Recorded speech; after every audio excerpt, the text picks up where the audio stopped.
चलिए, चलिए शुरू करते हैं। 60 क्वेश्चन का जो एमसीक्यू चल रहा है बायोलॉजी का, वो हम पढ़ने जा रहे हैं नर्वस सिस्टम, जिसे हम तंत्रिका तंत्र बोलते हैं। 2 टाइम पे नरेन अकाडमी चैनल पर आता है, एक 8 बजे सुबह आता है, लेकिन 8 बजे सुबह कभी-कभी आते हैं लेकिन रात को 10 बजे पर डे एक वीडियो आता ही आता है। देने जाएँ, सारा एग्ज़ाम में आपका आने की संभावना है। ओके? तो चलिए शुरू करते हैं पहला प्रश्न। पहला क्वेश्चन। पहला प्रश्न है कि मानव शरीर की प्रतिवर्ती क्रिया का नियंत्रण जो है केंद्र कहाँ स्थित है? मतलब रिफ्लेक्स एक्शन जो है, रिफ्लेक्स एक्शन का जो नियंत्रण होता है, कंट्रोल जो सेंटर होता है, वो कहाँ स्थित होता है? आना है तो हम बताएंगे मेडुला को टिक लगा दीजिएगा। किससे टिक लगाएंगे? Option number B medulla. और पूरा नाम क्या है? मेडुला ओवल ओवल गंटा या गेंटा, ओवल गेंटा बोला जाता है, याद रखिएगा। ओवल गेंटा बोल देंगे। दूसरा प्रश्न हम देखें। दूसरा प्रश्न है हृदय की धड़कन की गति किसके द्वारा बढ़ती है? इसमें हम डिटेल नहीं देंगे, इसका वन लाइनर बना चुके हैं हम, जो कि एनसीईआरटी के सात संग्रह का है, बुक का है, उसी का एमसीक्यू बनाया गया है। बस इसमें 4 ऑप्शन ऐड कर दिए गए हैं और कुछ नहीं। तो अगर वन लाइनर देखें तो आपको ये आंसर आएगा और इसका हिंदी शब्द होते हैं, जो कि ऑप्शन नंबर बी जो देख रहे हैं, ये आंसर आपका सही होगा कि हृदय की धड़कन की अगर गति बढ़ानी है ना, तो आपको सिम्पेथेटिक तंत्रिका तंत्र का जो है प्रयोग किया जाता है, इसी के द्वारा होता है। किसके द्वारा? सिम्पैथेटिक तंत्रिका तंत्र के द्वारा होता है। ठीक है? नर्वस सिस्टम के द्वारा होगा और इसे ही हिंदी में दे देता है कभी-कभी अनुकंपी तंत्रिका तंत्र बोल देता है। ठीक है? चलिए, तीसरा प्रश्न की बात करें। तीसरा प्रश्न है प्रेरक कौशल, जिसे मोटर स्किल बोलते हैं, मस्तिष्क के किस भाग से संबंधित है? तो मोटर स्किल अगर पूछे कि हमारे ब्रेन से किस भाग से संबंध रखता है, अगर आपसे पूछ रहा है, तो हम बताएँगे ललाट भाग। तो ललाट भाग जो है, वो यहाँ पे तो ऑप्शन में दिख नहीं रहा है। कहाँ दिख रहा है? दिख रहा है? नहीं दिख रहा है। लेकिन ललाट भाग होगा, तो उसका इंग्लिश में दे दिया है। ऑप्शन हिंदी में ना देके इंग्लिश में दे दिया है। तो क्या बताएँगे? फ्रंटल लोब बोल देंगे। Option number A frontal lobe. प्रश्न चौथा प्रश्न है कि मानव मस्तिष्क का सबसे बड़ा भाग कौन-सा है? तो हमारा जो मस्तिष्क है, हमारा जो ब्रेन है, उसमें सबसे बड़ा भाग कौन है? बताएँगे? Largest part of the human brain. तो ह्यूमन ब्रेन बताइए, मानव शरीर का सबसे बड़ा भाग अगर आपसे पूछ रहा है, तो हम लगाएँगे ऑप्शन नंबर बी। क्यों लगाएँगे ऑप्शन नंबर बी? तो ये जो है प्रमस्तिष्क है। देखिए 2 मस्तिष्क हैं, एक प्रमस्तिष्क है, एक अनुमस्तिष्क है। अनुमस्तिष्क को हम सेरिबैलम बोलते हैं। अब प्री मस्तिष्क बोलिए या प्रमस्तिष्क को हम बोलते हैं सेरेब्रम। सेरेब्रम जो है हमारे लिए बहुत ही इंपॉर्टेंट है। ऐसे इंपॉर्टेंट तो अनुमस्तिष्क भी है, लेकिन हमारे लिए अगर सबसे बड़ा भाग में फैला हुआ क्षेत्र में करें, तो हम सेरेब्रम को बताएँगे। ठीक है? 80% हिस्सा अगर देखा जाए, तो इसी से घिरा हुआ है। आगे चलेंगे और भी जानकारी देंगे बाद में, क्योंकि वन लाइनर में आपको दे चुके हैं, वन लाइनर आप पढ़िएगा। क्योंकि एमसीक्यू में अगर मैं ज़्यादा समय दूँ, तो और भी समय बर्बाद होगा। चलिए, ये हम सिर्फ प्रैक्टिस सेट के रूप में देते हैं कि इतना देर में आपको खत्म करना है। 10 से सेकंड, 20 सेकंड, 30 मिनट, जितने क्वेश्चन है जल्दी खत्म हो। तंत्रिका तंत्र के अध्ययन को क्या कहा जाता है? तो हमारा जो नर्वस सिस्टम है, ठीक है?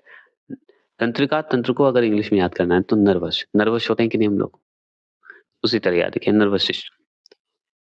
तो अध्ययन को हम क्या कहेंगे? तो जैसे ही अगर हमको तंत्रिका तंत्र के बारे में जानना है और तंत्रिका शब्द का पहला अक्षर जो है इंग्लिश में नर्वस है।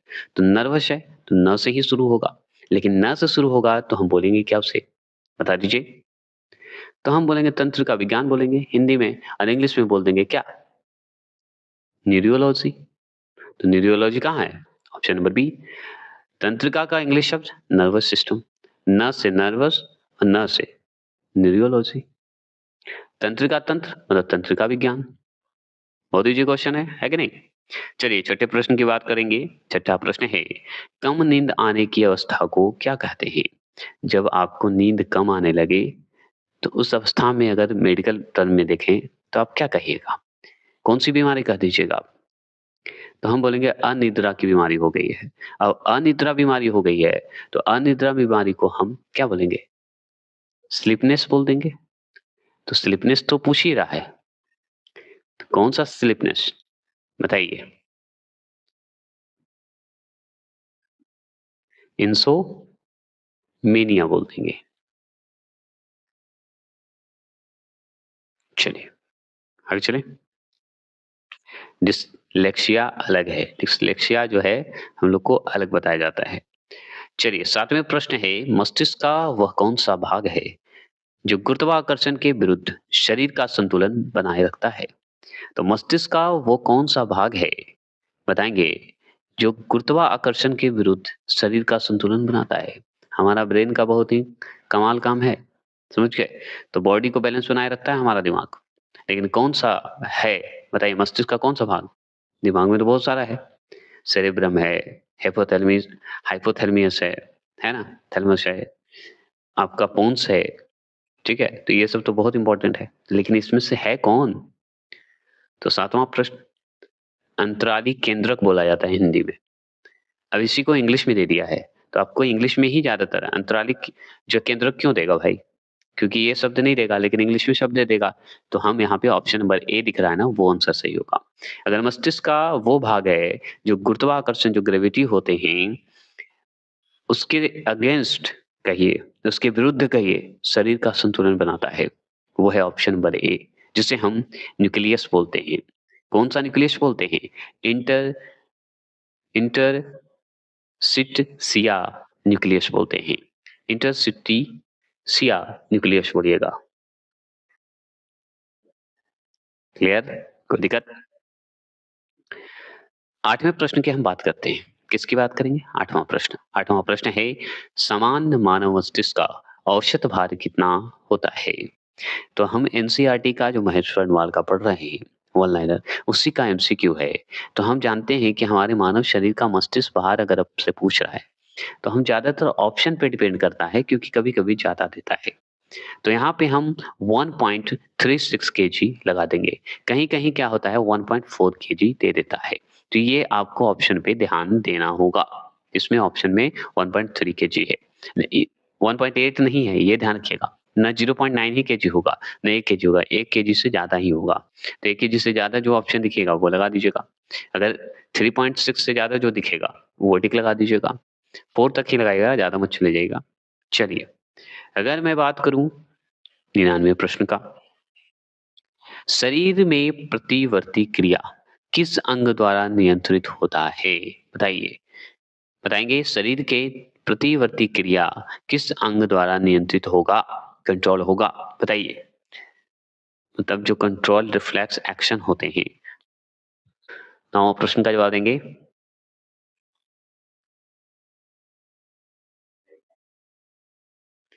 मेरुरज्जु का नाम सुने हैं? स्पाइनल कॉर्ड का नाम सुने हैं? सुने होंगे, अवश्य सुने होंगे। Option number B. क्लियर हो गया? चलिए 10वें प्रश्न की बात करते हैं। किसकी बात करेंगे? 10वां प्रश्न। 10वां प्रश्न है, कपाली तंत्रिकाओं की संख्या कितनी होती है? बताएँगे कितनी होगी? तो कपाली तंत्रिकाओं की बात करेंगे ना, तो हम बताएँगे 12 जोड़ी होते हैं। तो 12 जोड़ी कहाँ है? ऑप्शन नंबर बी, 12 पेयर्स बोलिए, 12 जोड़ी बोल दीजिए, है ना? अब इसी तरह मेरु तंत्रिका को बता दीजिए, जिसे हम स्पाइनल नर्व्स बोलते हैं। इसका बताइए कुल कितनी संख्या होती है? मतलब कुल संख्या जो है कितनी होती है? तो हम बता देंगे भाई कि 12 जो है कपालिका का होता है। तो हमारा मेरुरज्जु जो है या मेरु जो है तंत्रिका, उसका कितना होगा? तो 31 जोड़ी होगा, 31 पेयर्स होंगे। क्लियर? पेयर्स माने जोड़ी। ठीक। चलिए 12वां प्रश्न की बात करें। 12वां प्रश्न है कि भूख तथा तृप्ति, भूख तथा प्यास बोल सकते हैं, का नियंत्रण जो है मस्तिष्क के किस भाग द्वारा होता है? तो अगर मुझे भूख लगी है या मुझे प्यास लगी है, तो अनुभव जो होता है वो कैसे होता है? मस्तिष्क के कौन से भाग से पता चलता है? तो उस मस्तिष्क के भाग का नाम है हाइपोथैलेमस। हाइपोथैलेमस भी बोल सकते हैं। तो हाइपोथैलेमस, हाइपोथैलेमस जो है हमारे भूख और प्यास को नियंत्रित कर सकता है, कंट्रोल करता है। अगर मान लीजिए डिस्लेक्सिया की बात करेंगे, इससे सवाल मैंने पूछा था आपसे। डिस्लेक्सिया बीमारी जो है किस अंग से संबंधित है? तो डिस्लेक्सिया बीमारी जो है ये हमारे ब्रेन से ही होंगे, क्योंकि पढ़ने लिखने में दिक्कत करती है। अगर ये खराब हो गया तो ऑप्शन नंबर सी, ब्रेन, है ना? चलिए, जिसे हम मस्तिष्क बोलते हैं। 14 प्रश्न की बात करें तो शरीर के सभी अंगों की तुलना में जो है किस अंग को ऑक्सीजन की सर्वाधिक आवश्यकता होती है? तो शरीर के सभी अंगों की तुलना में कौन-सा ऐसा अंग है जो ऑक्सीजन की सर्वाधिक आवश्यकता होती है? बताइए। तो भाई ऑक्सीजन की सबसे ज़्यादा आवश्यकता किसको होगी? ब्रेन को ही होगी ना। ज़्यादा काज तो यही करता है चिंतन करने का, मनन करने का, खाना, भूख जो भी लगता है सबका अनुभव कराता है। तो वो है ब्रेन ऑप्शन नंबर बी। आ जाइए 15वें प्रश्न की बात करते हैं। 15वां प्रश्न है कि भोजन ग्रहण व पाचन नली की तरंग गति का संचयन जो है या संचालन किस तंत्र द्वारा होता है? तो संचालन जो है किस तंत्र द्वारा होगा जी? बताइए। संचालन किस तंत्र द्वारा होगा? 15वां प्रश्न का जवाब देंगे परा अनुकंपी तंत्र द्वारा। तो परा अनुकंपी तंत्र क्या होता है बताइए? परा अनुकंपी तंत्र। जैसे अनुकंपी तंत्र होता है ना जी, अनुकंपी तंत्र को ही सिम्पैथेटिक तंत्रिका तंत्र बोलते हैं जिसे एसएनएस बोलते हैं। लेकिन आप बताइए कि पूरा अनुकंपी तंत्र पूछते हैं, बताइएगा? तो अनुकंपी तंत्र तो हम जान गए थे सिम्पैथेटिक तंत्रिका तंत्र। इसी में पैरासिम्पैथेटिक तंत्रिका तंत्र लगा दीजिए, जो कि ऑप्शन नंबर बी आंसर सही होगा। तो ये आपका सही होगा, पीएनएस सही हो जाएगा, क्योंकि ये तरंग गति का संचालन करता है। चलिए 16वें प्रश्न की बात करते हैं। किसकी बात करते हैं? 16वें प्रश्न की। 16वां प्रश्न है कि कौन-सा तंत्र जो है शरीर के शम समन्वयन का कार्य करता है? तो बताइए कि 16वां क्वेश्चन देख के आपको क्या आया मन में? प्लीज़ कमेंट करेंगे। 16वां प्रश्न देखकर आपके मन में क्या आया? बताइए। तो हमारे मन में आया कि कौन-सा ऐसा तंत्र है जो शरीर में समन्वयन का कार्य करता है? तो समन्वयन का कार्य करता है, बताइएगा? मतलब कोऑर्डिनेट का काम करेगा, जोड़ने का काम करेगा, मिलाने का काम करेगा। तो कौन करता है? कौन-सा ऐसा तंत्र है भाई हमारे शरीर में? तो हमारे पास 2 हैं, एक तंत्रिका तंत्र, एक अंतःस्रावी तंत्र। जिससे हम दोनों को अगर देखें अंतःस्रावी तंत्र को, जो कि स्पेशल हम चैप्टर पढ़ेंगे अंतःस्रावी तंत्र का, एंडोक्रिनल सिस्टम, है ना? एंडोक्रिनल सिस्टम। तो हम यहाँ पे दोनों को टिक लगाएँगे, अंतःस्रावित मतलब नर्वस सिस्टम और हमारा अंतःस्रावी तंत्रिका तंत्र, ये दोनों इम्पोर्टेंट है। समझ गए? तो अंतःस्रावित का जैसे तंत्रिका तंत्र का स्पेशल चैप्टर चला रहा हूँ, उसी तरह हम तंत्रिका तंत्र का जैसे चलाए, उसी तरह अंतःस्रावित का भी चलाऊँगा। चलिए 17वें प्रश्न की बात करें कि जिस रोग में व्यक्ति को यह ज्ञात नहीं होता, मतलब जिस रोग में व्यक्ति को यह ज्ञात नहीं होता कि वह कब भोजन रोक देना चाहिए और कब, मतलब कब रोक देना चाहिए, ये कौन-सी रोग है? बताइएगा? मतलब ऐसे कंडीशन पे जो रोगी होते हैं, जिनको पता ही नहीं कि भोजन रोक देना चाहिए, वो खाते रहते हैं।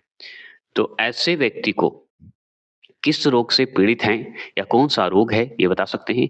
तो वो याद रखिएगा बुलिमिया नामक एक रोग होता है। तो बुलिमिया नामक रोग कहाँ है? ऑप्शन नंबर बी है, जिसे हम नर्वस भी बोलते हैं, नर्वोशा भी बोलते हैं। ठीक है ना? याद रखिएगा। हम हर ढंग से आपको ये याद करवाने के लिए हम बोल देते हैं। चलिए 18वां प्रश्न की बात करें कि जैविक घड़ी शरीर के किस भाग में होता है? तो जैविक घड़ी की अगर बात करें, जिसे हम बायोलॉजिकल क्लॉक बोलते हैं, वो मानव शरीर का किस अंग में होगा? तो जैविक जो घड़ी होते हैं, बायोलॉजिकल जो क्लॉक होते हैं, ये इंपॉर्टेंट क्यों है पता है? इसलिए इंपॉर्टेंट है क्योंकि इसमें हाइपोथैलेमस ये पता करवाता है कि भाई भूख लग गई है, भाई प्यास लगी है ना? ये सब। चलिए 19वां प्रश्न की बात करें, 19वां प्रश्न है एपिनेफ्रिन। ठीक है, एपिनेफ्रिन किस ग्रंथ से स्रावित होता है? तो एपिनेफ्रिन जो है किस ग्रंथ से स्रावित होगा? क्या ये सही है? बता सकते हैं, उचित है कि नहीं? प्लीज कमेंट करेंगे। तो एपिथैलेमस वाला जो सवाल था वो मैंने छोड़ दिया है, छूट गया है। तो पीनियल ग्रंथि था। लेकिन जैसे ही एपिनेफ्रिन की बात होगी ना, तो एपिनेफ्रिन को एड्रेना एंड्रालाइन बोला जाता है। ठीक है? तो एपिनेफ्रिन जो होता है वो होता है अधिवृक्क ग्रंथि। अधिवृक्क ग्रंथि को क्या कहते हैं? एड्रेनल ग्लैंड बोलते हैं। तो एड्रेनल ग्लैंड कहाँ है? Adrenal gland option number C है। और पिनियल ग्लैंड आ जाएगा, तो ये हो जाएगा एपिथैलेमस आ जाएगा। ठीक है? क्लियर हो गया। हम क्लियर कर दिए इसलिए कि बोलिएगा नहीं कि छोड़ दिए सर। 20वां प्रश्न है, अल्जाइमर रोग जो है, शरीर के किस भाग को प्रभावित करता है? तो अल्जाइमर रोग अगर आपसे पूछ रहा है ना, तो हम बताएँगे भाई अल्जाइमर रोग होता ही है मस्तिष्क से। अल्जाइमर होने के कारण भी बहुत सारा कारण है। आगे तो सबसे बड़ी बात कि ये जो ब्रेन हमारा है, बहुत ही नाज़ुक है। इसे अगर जितना आप मेडिटेशन, पॉज़िटिविटी जितनी नेगेटिविटी से दूर रखिएगा, उतना ही आपके मन को शांत करेगा और ये सब बीमारियों से दूर रखेगा। अल्जाइमर ऐसा चीज़ है, अगर ज़्यादा तनाव, ज़्यादा टेंशन और बिना मतलब के तनाव लेना, जीवन का जो है सबसे बड़ा बीमारी है ये। इसलिए माइंड को फ्रेश रखना है। दुनिया में उतार-चढ़ाव हर इंसान के घर में आते रहते हैं। जैसे हमारा जीवन, जन्म होना निश्चित नहीं है, लेकिन मृत्यु हमारा निश्चित है, ये हम जानते हैं। तो याद रखना है कि मृत्यु तो है ही, उससे पहले जो धरती पे मेरा रोल है, वो निभा के जाना है। बस ये सोच के का आप तैयारी कर रहे हैं। कोई भी अपने लिए तैयारी बहुत रेयर करता है। जो भी करता है अपने परिवार के लिए करता है, अपने माता-पिता के लिए करता है, अपने भाई के लिए करता है। तो मैं कहूँगा कि उतार-चढ़ाव जीवन का शुरुआती दौर ही है और अंत भी हमारा उतार ही चढ़ाव रहता है। चलिए 21 का छोड़ दीजिए 22 का बात करते हैं। मनुष्य का मस्तिष्क कितने भागों में विभाजित होता है? तो मनुष्य का जो मस्तिष्क है, हमारा जो मस्तिष्क है, हमारा दिमाग है, वो 3 भाग में बढ़ता है। 3 भाग में मतलब ऑप्शन नंबर बी में। कौन-कौन? सेरिब्रम, सेरिबेलम और ब्रेन स्टेम। ब्रेन स्टेम बहुत इंपॉर्टेंट है, ये भी ध्यान दीजिए। सेरिब्रम भी इंपॉर्टेंट है और सेरिबेलम भी इंपॉर्टेंट है। चलिए, अगर मैं बात करूँ 23 क्वेश्चन नंबर का, न्यूरॉन का लंबा भाग क्या कहलाता है? तो न्यूरॉन का लंबा भाग, तो याद रखिए सवाल है कि न्यूरॉन का बाहर जो निकला हुआ लंबा भाग है, वो क्या कहलाएगा? बाहर की ओर, अंदर वाली नहीं बात हो रही, बाहर की ओर। तो हम बताएँगे तंत्रिका काच बोलते हैं, एनॉक्स बोलते हैं, एक्सॉन बोलते हैं, सॉरी एक्सॉन बोला जाता है, एक्सॉन। अगर 24 की बात करते हैं, 24 क्वेश्चन नंबर ये है कि तंत्रिका कोशिकाओं के अचतंतु के चारों ओर कौन-सा पदार्थ पाया जाता है? तो तंत्रिका कोशिकाओं के अचतंतु के चारों ओर कौन-सा पदार्थ पाया जाएगा जी? बताइए। तो हम बताएँगे मेलिन का पदार्थ जो है पाया जाएगा। ठीक है? किसकी पदार्थ पाई जाएगी? मेलिन का। कोई दिक्कत? कोई दिक्कत तो नहीं ना? तो मेलिन कहाँ है? Option number B. चलिए 25 क्वेश्चन नंबर की बात करते हैं। 25 क्वेश्चन नंबर है कि सुई चुभाने पर किस अंग से या किस अंग में पीड़ा का अनुभव नहीं होता है? तो हमारा जो कोई अंग है जिसमें सुई चुभाते हैं उसमें दर्द नहीं होता है, पीड़ा नहीं होता है। तो हमारा दिमाग ही ऐसा है जिसमें सुई चुभाएगा तो आहा! आनंद आता है। अब जोर से भोंक दिया तो भाई वो तो गलत बात है ना। तो उसमें आनंद आता है। तो हार्ट नहीं होगा, ब्रेन होगा। ऑप्शन नंबर सी। क्लियर हो गया? चलिए, अगर मैं बात करूँ 26वां प्रश्न, जन्म के पश्चात किस अंग में जो है कोशिका विभाजन नहीं होता है? तो जन्म के पश्चात जब जन्म हो जाती है ना, उसके बाद हमारा मस्तिष्क में कोशिका विभाजन होता है क्या? बताइए तो? तो देखिए, कोशिका विभाजन की अगर बात करें ना, तो तंत्रिका जो कोशिका होती है, जो नर्वस सिस्टम है, इसमें कोई चेंज नहीं होती है।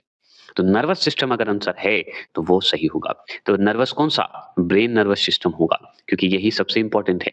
इसमें कोई बदलाव नहीं होता, कोशिका विभाजन में, समझ गए?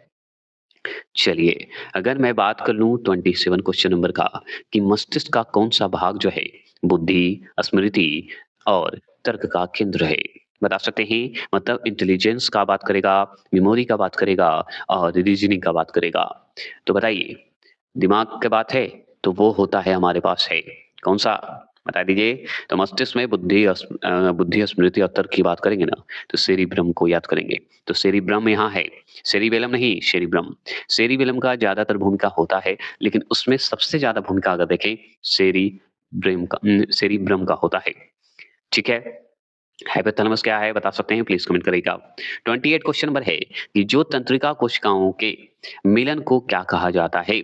तो 2 तंत्रिका कोशिकाओं के मिलन को क्या कहेंगे? तो हम बताएँगे सिनेप्स कहेंगे। सिनेप्स कहाँ है? ऑप्शन नंबर ए में है।